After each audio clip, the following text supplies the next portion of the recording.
Number 25 देखिए, कह रहा है बिंदु ए 4, -1 से रेखा 3x - 4y बराबर 1 के 1 बराबर 0 के समांतर एक रेखा खींची जाती है। इस रेखा पर उन दो बिंदुओं के निर्देशांक निकालें जो ए से 5 इकाई दूरी पर है। चलिए तो इसको देखते हैं, बहुत ही सिंपल सा क्वेश्चन है।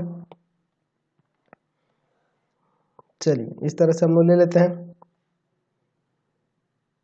यहाँ पे ऐसे यहाँ लिख देते हैं x डैश y डैश। अब हम लोग पहले इसका ग्राफ खींच लेते हैं। 3x - 4y + 1 बराबर 0 दिया है। अगर हम लोग y की जगह 0 रखें तो x का मान आ जाएगा -1/3, जो कि कुछ इस तरह से ले सकते हैं। अच्छा, x की जगह 0 ले लेते हैं तो y का आ जाएगा 1/4, यानी कि y का 1/4 और इधर होगा, ऐसे कुछ होगा। यहाँ से होकर जाने वाली रेखा ऐसे खींच सकते हैं हम लोग। ठीक है, सिंपल तरीका है जी ऐसे नहीं खींचने का। चलिए तो यह इस रेखा का समीकरण हो गया, जिसका समीकरण है 3x - 4y + 1 बराबर 0। ठीक है, इस रेखा का नाम L दे देते हैं। अब कह रहे हैं इसके समांतर एक रेखा खींची जाती है 4, -1 से। तो x का 4 और y का -1, x का 4 और y का -1, यानी वह कुछ इस तरह से इधर बिंदु होगा कुछ 4, -1। ठीक है, इसको A मान लेते हैं। और यहाँ से इसके समांतर एक रेखा खींची जा रही है, यानी कि वह रेखा कुछ इस तरह से हो सकती है। समझ रहे ना बात को? अच्छा, अब इस रेखा पर दो बिंदु कैसे होंगे जी? तो दो बिंदु दोनों तरफ होंगे ना, एक इधर है और दूसरा इधर है। समझ रहे ना बात को? चलिए, तो इधर कहीं होगा, कहीं भी हो सकता है, जो भी है, और इधर भी इधर कहीं हो सकता है।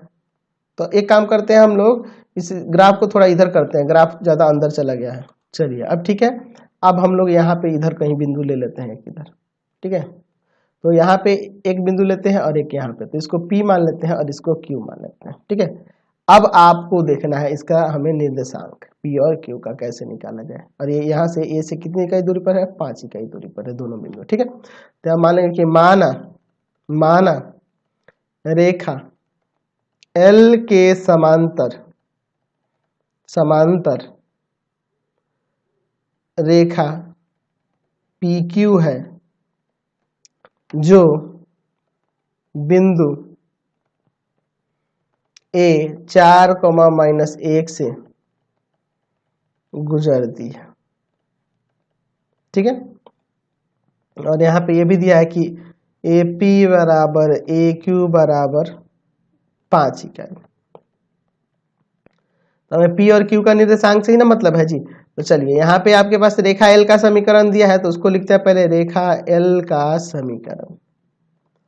रेखा L का समीकरण 3x - 4y + 1 बराबर 0। माइनस का 4 इधर जाएगा प्लस का, और 4 को भाग में ले जाएंगे तो 3/4x और +1/4 बराबर में y, यही ना बचेगा। यहाँ से इसका ढाल आ गया 3/4, यानी कि tan थीटा का मान आ गया। tan थीटा का मान 3/4, और जो मान यही इसका tan थीटा का मान 3/4 आया, तो इसका भी तो वही होगा, दोनों का ढाल तो बराबर होगा ना, क्योंकि एक दूसरे के समांतर है। तो यहाँ से जब tan निकल गया तो यहाँ से एक समकोण त्रिभुज हम आसानी से ले सकते हैं। इस तरह से एक छोटा सा ही बनाते हैं। अगर इसको हम लोग थीटा माने तो यह हो जाएगा 3 और यह हो जाएगा 4, तो ये 5 आ जाएगा, आपको पता ही है। तो यहाँ से बताओ तो sin थीटा बराबर क्या हो जाएगा? P/H यानी 3/5, और cos थीटा बराबर B/H यानी कि 4/5। तो बिंदु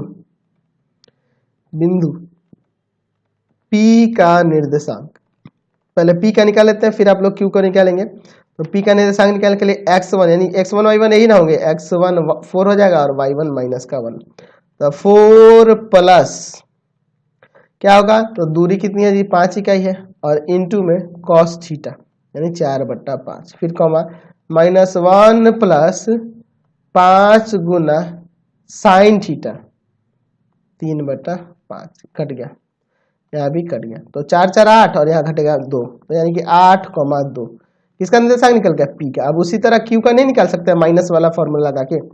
बिंदु Q का निर्देशांक, तो मुझे नहीं लगता कि इसको निकालने में आपको दिक्कत होगी। हो जाएगा 4 - 5 × 4/5 और फिर कॉमा देके -1 -5 इंटू 3/5, खाली माइनस आ जाएगा, ही ना होगा। चलिए यहाँ 4 में 4 गया 0 और यहाँ -4, तो 0, -4 से भी गुजरेगी। ठीक है, चलिए तो ग्राफ में हमको ये क्या पता है कि कहाँ से गुजरेगी, ये थोड़ा और यहाँ पे आएगी, है ना। चलिए अगला क्वेश्चन